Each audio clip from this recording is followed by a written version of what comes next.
Peace be with you, as God has sent me to you and has given to me for you, through the grace of God given to me for everyone who is among you. To you all, grace, truth, peace, love be multiplied to you all through the knowledge of our Lord God the Father and of Jesus Christ our Lord, in Jesus' name.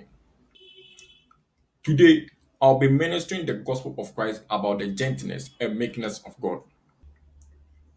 This is part 4 of the gentleness and meekness of God. Let's behold what the word of God says in Galatians chapter 6, verse 1.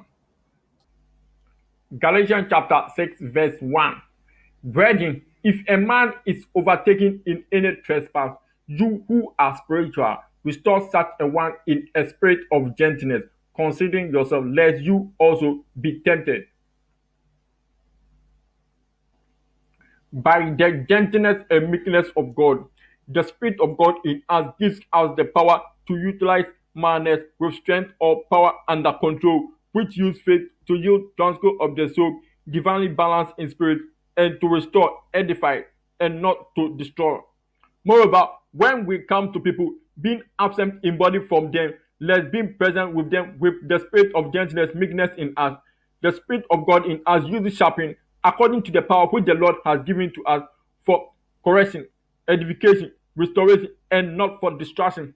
This makes our ways to be present with the people which are weightier and powerful, and our spirit contemptible. Therefore, we crucify the flesh with its passion and its desire. For the law of the Spirit of life in Jesus Christ has made us free from the law of sin and death.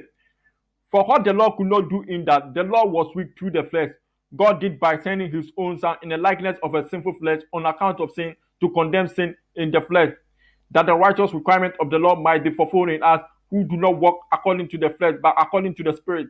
And if Christ is in you, the body is dead because of sin, but the spirit is alive because of righteousness. But if the spirit of him who raised Christ from the dead dwells in you, he who raised Christ from the dead will also give life to your mortal body through his spirit that dwells in you. Not only that, but also in the gentleness and meekness of God. Whenever we see that an ungodly person has sinned or someone is overtaken in a trespass, the Spirit of God in us always enlightens us to rejoice in hope, patient tribulation, continuous steadfast in prayer, giving glory and thanks to God the Father, who has already justified the ungodly freely by his grace, and not to condemn or judge the ungodly, because the ungodly are justified freely by his grace. And in this, you who are spiritual, restore such in the spirit of gentleness, considering yourself, lest you also be tempted. In this, whenever we hear or see that an ungodly person has sinned, or an ungodly person is overtaken in any trespass, we do not judge or condemn the ungodly, because the ungodly are justified freely by his grace. And the Spirit of God in us always enlightens us not to rejoice in iniquity, not to rejoice when people are in trouble or when people sin, but to rejoice in hope, patient in tribulation, continuous steadfast in prayer, giving glory and thanks to God the Father, who had already justified the ungodly freely by his grace, and to restore, edify, correct such a person who is overtaken in any trespass, considering ourselves, lest we also be tempted to sin. In this, the Spirit of God using sharpening according to the power which the Lord has given to us for correction, edification, restoration, and not for distraction, which makes our ways to be present with the people which are weightier and powerful, and our speech contemptible, and to bear with one another burden, fulfilling the law of Christ. Moreover, when we are present with people, we may not be bold with that confidence by which we intend to be bold against them who think of us as if we walk according to the flesh. For though we walk in the flesh, we do not walk according to the flesh. For the weapon of our warfare are not carnal, but mighty in God for pulling down strongholds, casting down argument, and every high thing that exalts itself against the knowledge of God, bringing every thought into captivity to the obedience of Christ, and being ready to punish all disobedience when our obedience is fulfilled.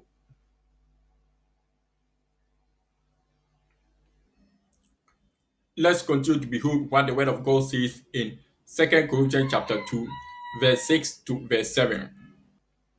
2 Corinthians chapter 2, verse 6 to 7.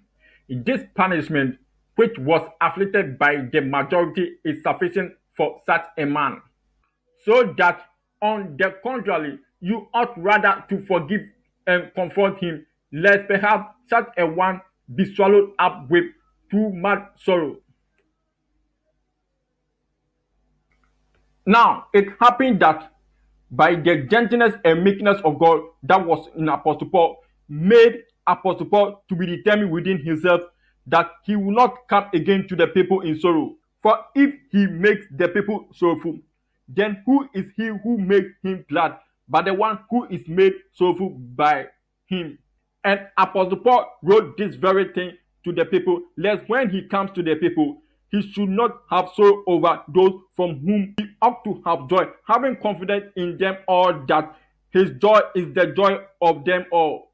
For out of much affliction and anguish of heart, Apostle Paul wrote to the people with many tears that the people should not be grieved, but that they might know the love which he has so abundantly for them. But if anyone has caused grief, he has not grieved Apostle Paul, but all of them to some extent, not to be too severe.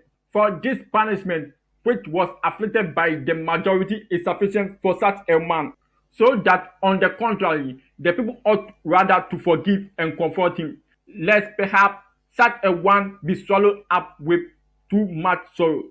Therefore, by the gentleness and meekness of God that was in Apostle Paul urged the people to reaffirm their love for him. Moreover, in the gentleness and meekness of God, whenever we see or hear that an ungodly person has sinned or somebody is overtaken in any trespass, the Spirit of God in us always enlightens us not to condemn or judge the ungodly, not to rejoice in iniquity, not to pop up. But you who are spiritual, restore start in the spirit of gentleness. Consider yourself, lest you also be tempted. So that on the contrary, you ought rather to forgive and comfort him, lest perhaps such a one be swallowed up with too much sorrow. And to rejoice in hope, patient in tribulation, continuous steadfast in prayer, giving glory and thanks to God the Father, who has already justified ungodly freely by his grace. For you who are spiritual, judges all things, yet you yourself is rightly judged by no one. Not only that, but also in gentleness. People seek a proof of Christ speaking in you, who is not weak towards them, but mighty towards them. For though Jesus Christ was crucified in weakness, yet he lived by the power of God. For we also are weak in him, but we shall live with him by the power of God towards other people. For we can do nothing against the truth, but for the truth. For we are glad when we are weak and you are strong. And this we also pray that you may be made complete. Therefore, I minister this gospel of Christ to you, being absent in body from you, lest being present with the spirit of gentleness, meekness, long suffering, which you sharpen according to the power which the Lord has given to me for edification, correction, restoration, and not for distraction. Behold what the word of God says in First Corinthians chapter 2, verse 1 to verse 2. First Corinthians chapter 2, verse 1 to 2. And I, brethren, when I came to you, did not come with excellence of speech or of wisdom, declaring to you the testimony of God. For I determined to know nothing among you except Jesus Christ and him crucified. Now, it happened that the gentleness and meekness of God made Apostle Paul not to come to the people with excellence of speech, not to preach the gospel with wisdom of words, lest the cross of Christ should be of no effect, not to preach with persuasive words of human wisdom, but to come to the people in weakness, in fear, in mad trembling, and to be determined to know nothing among the people apart from Jesus Christ and him being crucified, so that the people's faith should not be in the wisdom of men, but in the power of God and in the demonstration of the Spirit of God and of power, so that no flesh shall glory in the presence of the Lord, and he who glories, let him glory in the Lord. These things Apostle Paul also spoke, not in words which man's wisdom teaches, but which the Holy Spirit teaches, comparing spiritual things with spiritual. But the natural man does not receive the things of the Spirit of God, for they are foolishness to him, nor can he know it, because they are spiritual descent. But he who is spiritual judges all things, yet he himself is rightly judged by no one. Not only that, but also in the gentleness, meekness of God. Whenever we come to people, being absent in body from the people, let's be present with the people with the spirit of gentleness, meekness in us. The spirit of God in us, using sharpening according to the power which the Lord has given to us for correction, edification, restoration, and not for distraction. This makes our words to be present with the people which are weighty and powerful, and our speech contemptible. And the Spirit of God in us gives us the power to utilize minds with strength and power under control, which use faith to use transfer of the soul, divinely balanced in spirit to restore, edify, and not for distraction. Therefore, in meekness and gentleness, when we are present, we are lonely among them, but when we are absent, we are bold towards them. And when we are present, we may not be bold with that confidence by which we intend to be bold against them who think of us as if we walk according to the flesh. For though we walk in the flesh, we do not walk according to the flesh. For the weapon of our warfare are not carnal, but mighty in God for pulling down strongholds, casting down agreement, and every high thing that exalts itself against the knowledge of God, bringing every thought into captivity to the obedience of Christ, and being ready to punish all disobedience when our obedience is fulfilled. Let's continue to behold what the word of God says in First Corinthians chapter 2, verse 3 to verse 5. First Corinthians chapter 2, verse 3 to 5. I was with you in weakness, in fear, and in much trembling. And my speech and my preaching were not with persuasive words of human wisdom, but in demonstration of the Spirit and of power, that your faith should not be in the wisdom of men, but in the power of God.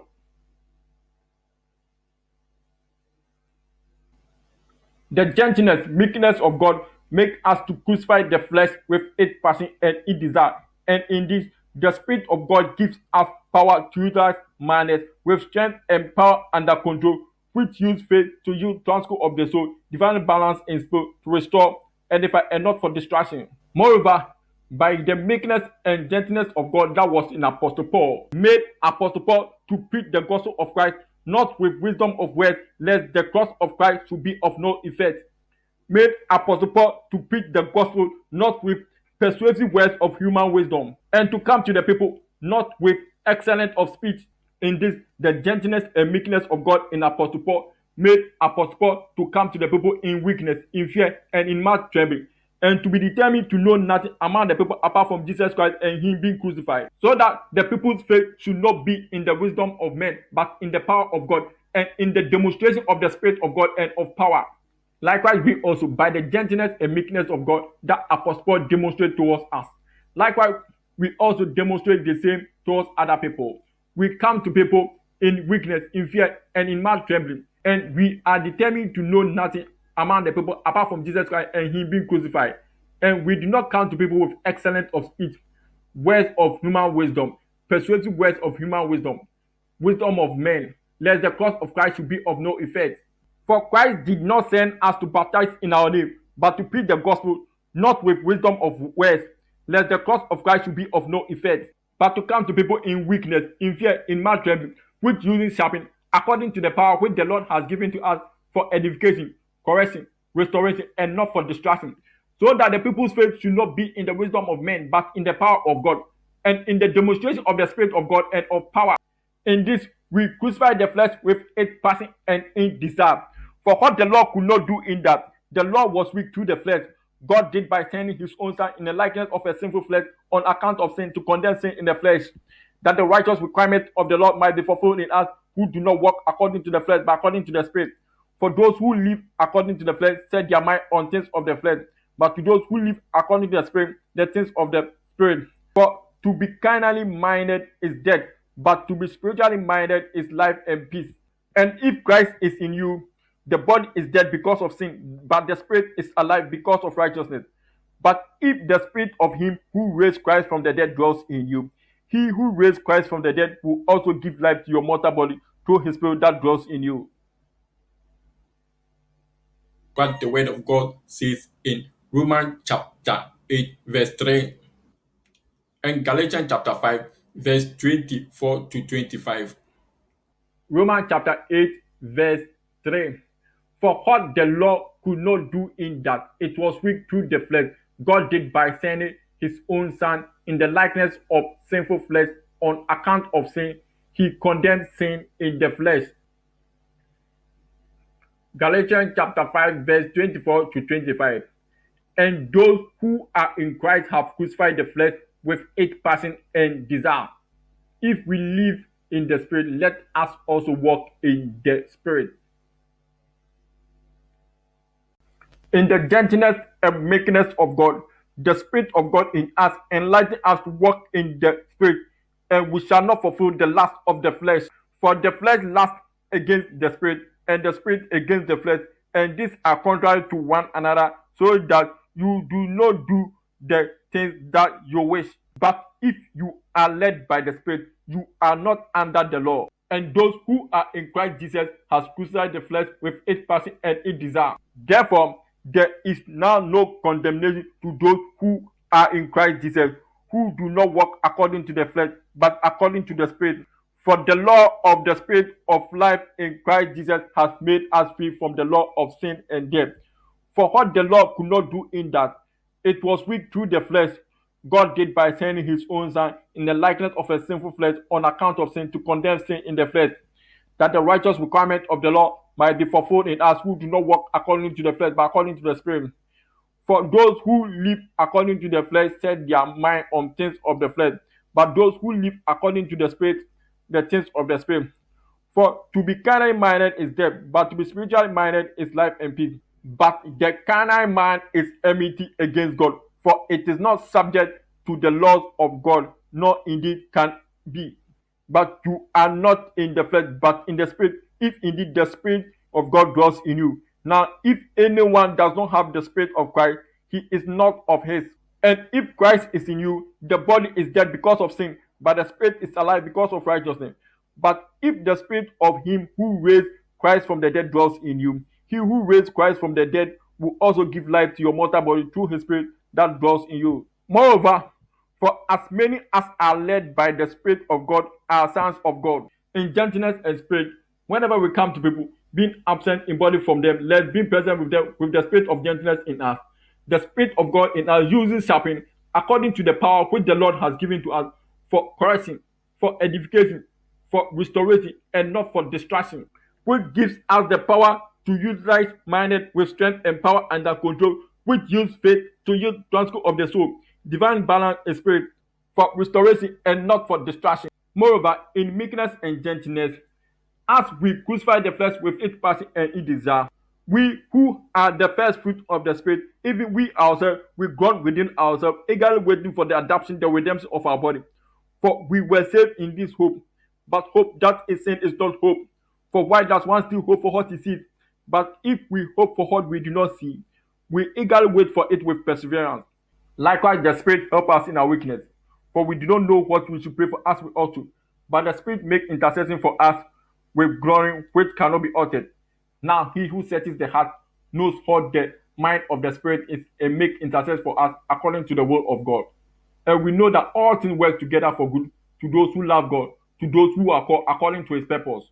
Moreover, in gentleness and meekness, when we are present among people, we are lowly among them. But when we are absent from them, we are bold towards them with the spirit of gentleness. And when we are present, we may not be bold with that confidence by which we intend to be bold against some who think of us as if we walk according to the flesh. For though we walk in the flesh, we do not walk according to the flesh. For the weapon of our warfare are not carnal, but mighty in God for pulling down strongholds, casting down argument, and every high thing that exalts itself against the knowledge of God, bringing every thought into captivity to the obedience of Christ, and being ready to punish all disobedience when our obedience is fulfilled. Let's continue to behold what the word of God says in Romans chapter 8, verse 26. Romans chapter 8, verse 26. Likewise, the Spirit also help in our weakness, for we do not know what we should pray for as we ought to, but the Spirit Himself makes intercession for us with groaning which cannot be uttered. By the meekness and gentleness of God, The Spirit of God in us help us in our weakness, which make us to come to people in weakness, fear, and in mad trembling, and to know nothing among the people apart from Jesus Christ and Him being crucified, so that the people's faith should not be in the wisdom of men, but in the power of God and in the demonstration of the Spirit of God and of power. In this, even when we are absent from people in body form, but we are present with them with the spirit of gentleness in us. The Spirit of God uses sharpness according to the power which the Lord has given to us for correction, for edification, for restoration, and not for distraction. This makes our words to be present with the people which are weightier and powerful, and our speech contemptible. And the Spirit of God in us gives us the power to utilize madness with strength and power under control, which uses faith to use transport of the soul, divinely balanced in spirit, to restore, edify, and not for distraction.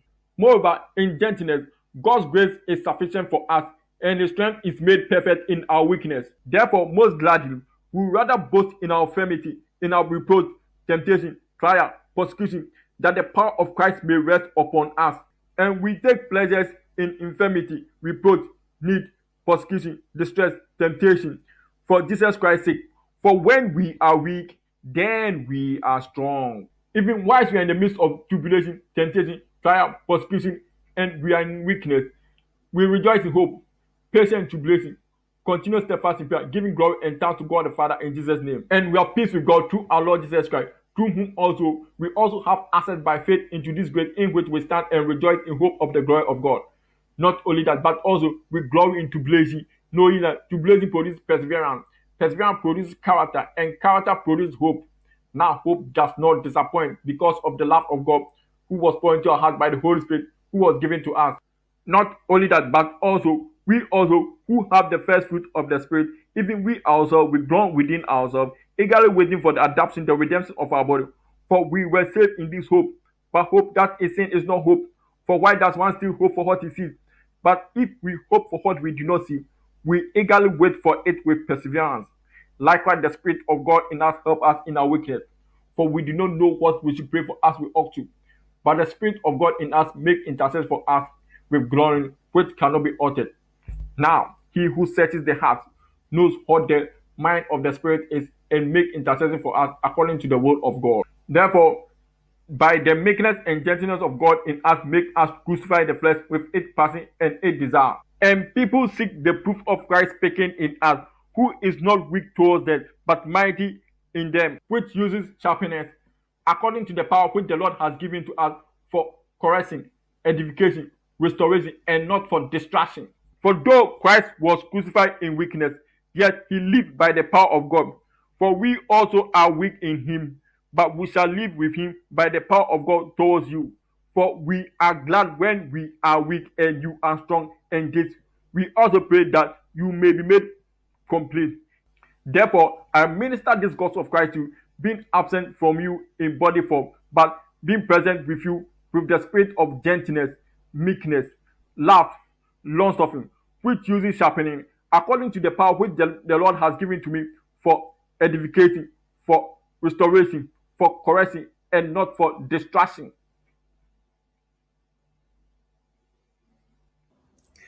Praise the Lord. I hope you receive the Spirit by hearing of it. It is now time for prayer of salvation. This prayer of salvation is for those who want to give their life to Jesus Christ to receive salvation, and for those who want to rededicate their life to Jesus Christ to receive salvation. Let's go to the prayer of salvation and rededication. In Acts chapter 2, verse 21, the word of God says that, and it shall come to pass that whoever call on the name of the Lord shall be saved. Therefore, believe that in this prayer of salvation and rededication, as you call upon the name of the Lord Jesus Christ, you shall be saved. The word of God also says in Romans chapter 10, verse 9, that if you confess with your mouth the Lord Jesus and believe in your heart that God hath raised him from the dead, you will be saved. Therefore, believe that as you say this prayer of salvation and rededication, with your heart you believe unto righteousness, and with your mouth you make confession unto salvation. Moreover, the word of God also says in 1 Corinthians chapter 12, verse 3, that therefore I made known to you that no one speaking by the Spirit of God called Jesus a curser, and no one can say that Jesus is Lord except by the Holy Spirit. Therefore, believe that as you say that Jesus is the Lord of your life, the Holy Spirit will speak by you as you give your life to Jesus Christ for Him to be the Lord of your life. To you who are listening to me right now, if you have not given your life to Jesus Christ and you want to give your life to Jesus Christ to receive salvation, or you want to rededicate your life to Jesus Christ to receive salvation, simply repeat after me. Say, Lord God, I come to you in the name of Jesus Christ. I repent of my sins. I confess with my mouth that Jesus Christ, the Son of the living God, is the Lord of my life.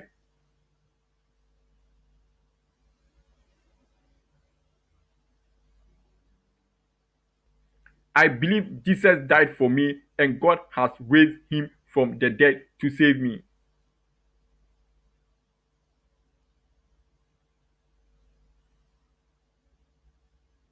I dedicate my life to him.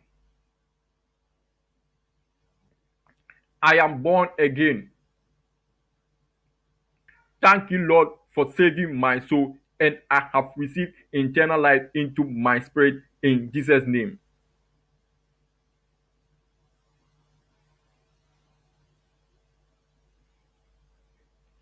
Hallelujah. Congratulations, you are now a child of God.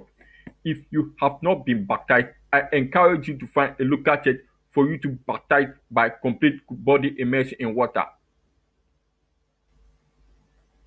Benediction and farewell. Finally, brethren, farewell. I did not cease to give glory and thanks to God for you, making mention of you in my prayer, that God, the Father of our Lord Jesus Christ, the Father of glory, had given you the spirit of wisdom and revelation in the knowledge of Him, that your eyes of understanding had been enlightened, that God has strengthened you with all might according to His glorious power, for all patience, long suffering with joy. The grace of our Lord Jesus Christ and the love of God and the communion of the Holy Spirit be with you all in Jesus' name. Amen.